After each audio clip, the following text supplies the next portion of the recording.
नमस्कार बच्चों। हमारा आज का विषय है कृषि पत्तियां। बहुत ही महत्वपूर्ण चैप्टर है ये। कृषि पत्तियां। जो हमारा भारतवर्ष एक कृषि प्रधान देश है और इसमें लगभग 70% जो आबादी है वो कृषि कार्य पर ही निर्भर है, इस पर ही आश्रित है। यही उनका प्रमुख कार्य है, प्रमुख व्यवसाय है कृषि। लगभग 3/4 हम कहेंगे अबोव देन 70%, 70% से अधिक लोग कृषि कार्य पर ही निर्भर करते हैं। सबसे पहले क्या है कि हम जो कृषि करते हैं वो क्या फसल क्या है। पहला हमारा टॉपिक होता है कि हमें ज्ञान हो फसल क्या है। फसल भूमि के किसी भाग पर, भूमि के किसी भाग पर, भूभाग पर एक ही समय में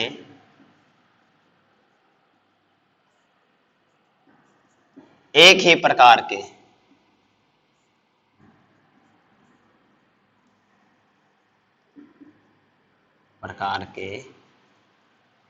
पौधे उगाना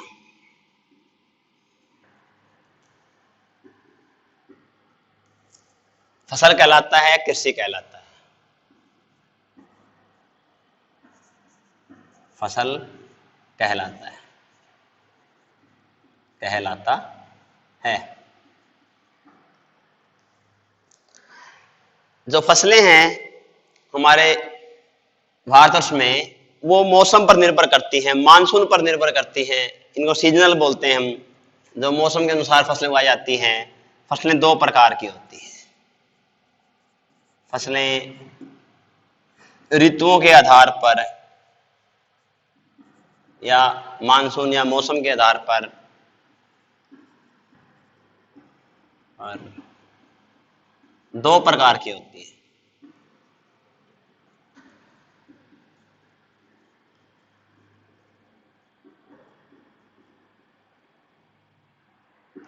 नंबर 1 खरीफ की फसल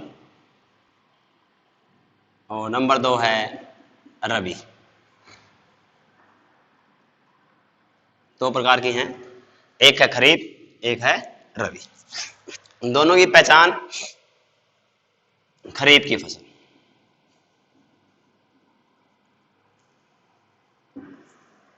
ये फसल है जो खरीफ की फसल, ये वर्षा ऋतु के आरंभ में, वर्षा ऋतुओं की बात करें तो हम वर्षा ऋतु के आरंभ होने पर यानी वर्षा ऋतु के आरंभ में उगाई जाती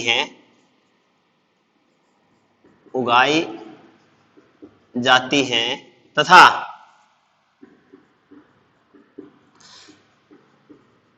सर्दी के आगमन पर काटी जाती है।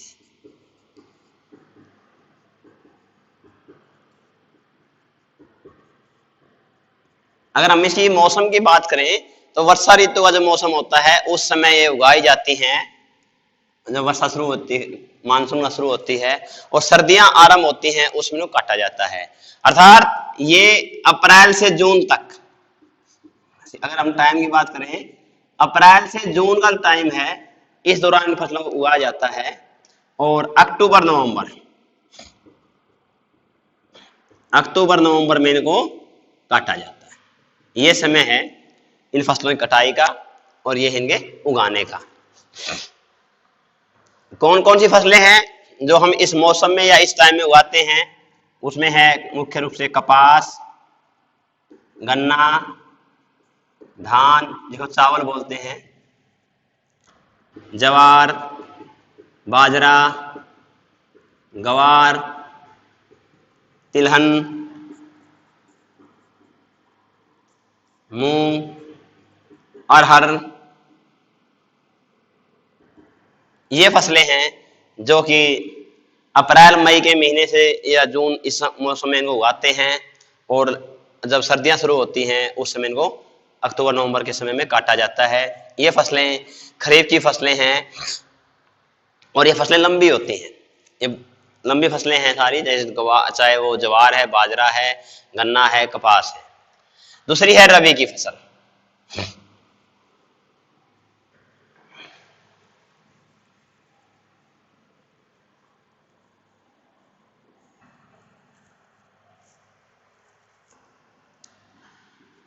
रबी की फसल,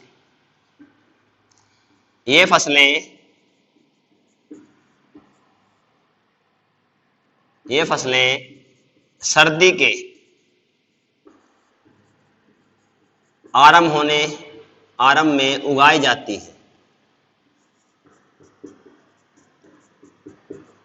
हैं तथा गर्मी ऋतु के आरंभ में काटी जाती है।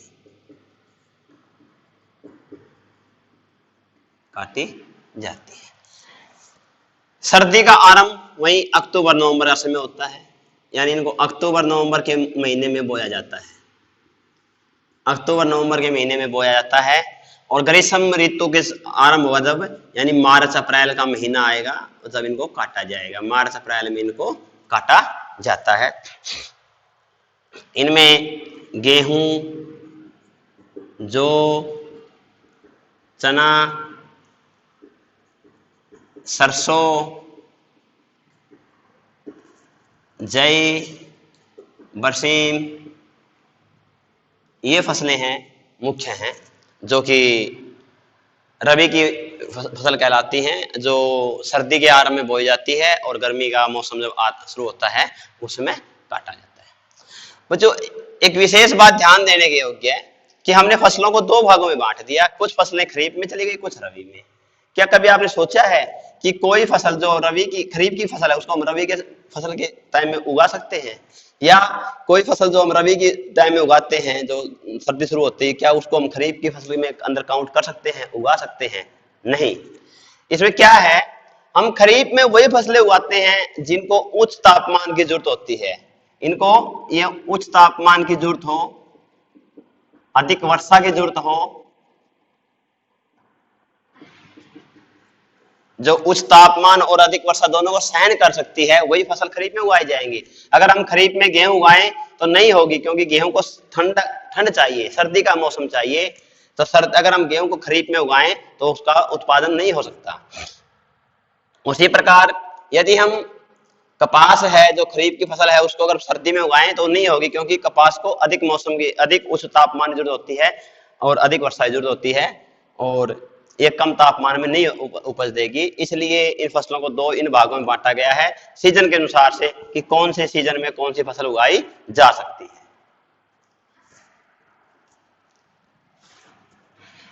इसके बाद हमारा जो टॉपिक है कृषि पत्तियां, उस पर आते हैं। कृषि पत्तियां क्या है?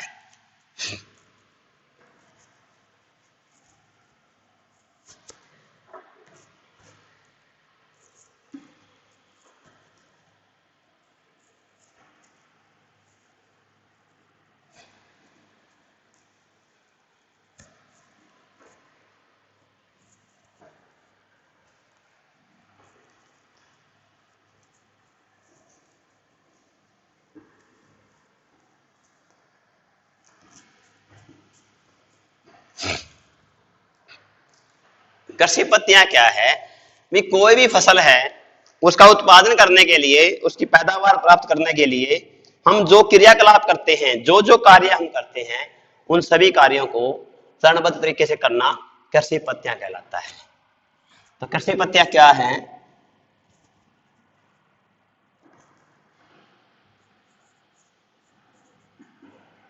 कृषि पत्तियां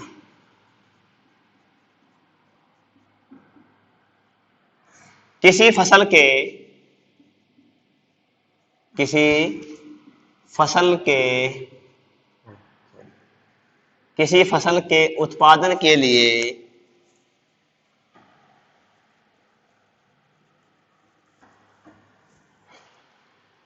किसी फसल के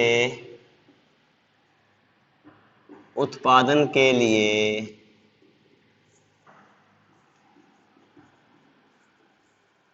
चरणबद्ध के लिए कर्मानुसार या चरणबद्ध किए जाने वाले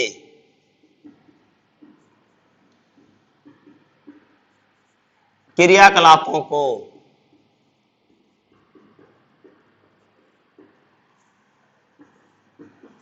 कृषि पत्तियां कहा जाता है।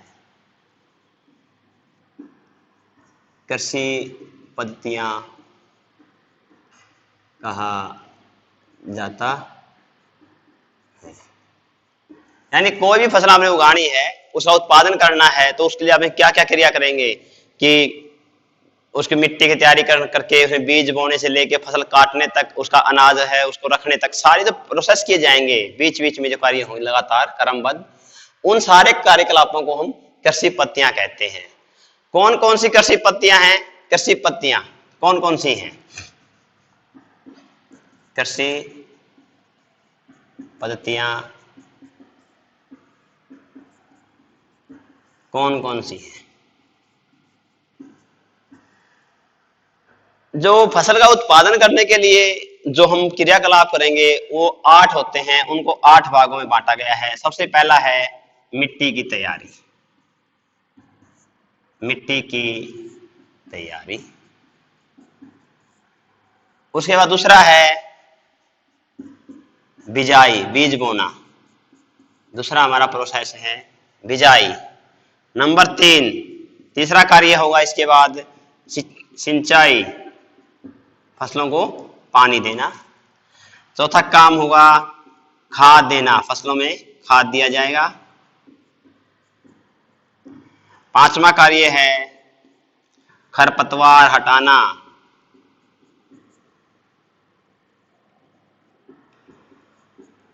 छठा कार्य है फसलों की देखभाल, फसल सुरक्षा। फसल सुरक्षा। उसके बाद सातवां कार्य है जब फसल तैयार हो जाए तो उसको काटना है, कटाई, तथा अनाज को भी निकालना है, थ्रेसिंग। थ्रेसिंग। और नंबर 8 है जो फसल निकाली है, जो अनाज है उसको हमने भंडारण करना है, संभाल कर रखना है। ये 8 क्रियाकलाप हैं जो किसी फसल के उत्पादन के लिए अपनाए जाते हैं। इसमें हम प्रत्येक क्रियाकलाप का विस्तार पूर्वक वर्णन करेंगे। जैसे मिट्टी की तैयारी में मिट्टी की तैयारी क्यों आवश्यक है, इससे क्या क्या लाभ हैं, क्या क्या सावधानियां होती हैं। बिजाई के समय जो मिट्टी के बारे में या फसल मौसम के बारे में जानकारी होनी चाहिए, या बिजाई के समय क्या क्या सावधानी होनी चाहिए, या बीज के बारे में हमें ज्ञान होना चाहिए। बिजाई की कौन कौन सी विधियां हैं, सिंचाई कब कब करनी चाहिए, हमारे भारतवर्ष में सिंचाई के कौन कौन से साधन हैं ये, और पहले परंपरागत सिंचाई के साधन कौन से और आधुनिक साधन कौन से हैं, और जो सिंचाई है वो हमारे जो अलग अलग क्षेत्र की मिट्टी है अलग अलग, उस पर निर्भर करती है। खाद देना, फसलों में खाद क्यों दिया जाता है, खाद कितने प्रकार का होता है, इसकी आवश्यकता क्यों होती है, इसका लाभ या हानियां। खरपतवार क्या होते हैं, इनका में क्या नुकसान होता है, इनको क्यों हटाना चाहिए, इनको हटाने की कौन कौन सी विधियां हैं। फसल सुरक्षा, फसल को कौन नुकसान पहुंचाता है, उनसे सुरक्षा क्यों करनी चाहिए और किस प्रकार करनी चाहिए। फसल की कटाई, फसल को कब काटना चाहिए, क्या क्या सावधानी हो। थ्रेसिंग, फसल को कब उससे भूसे से अलग निकालना चाहिए। फिर अन्न भंडारण क्यों आवश्यक है और अन्न भंडारण के लिए कौन कौन सी सावधानियां हमें रखनी चाहिए। तो इन सभी पद्धतियों का हम क्रमबद्ध तरीके से और विस्तार पूर्वक वर्णन करेंगे। और जो पहला पॉइंट होगा हमारा मिट्टी की तैयारी, इसका विस्तार पूर्वक वर्णन करेंगे हम नेक्स्ट वीडियो में। आज के लिए इतना ही काफी, धन्यवाद।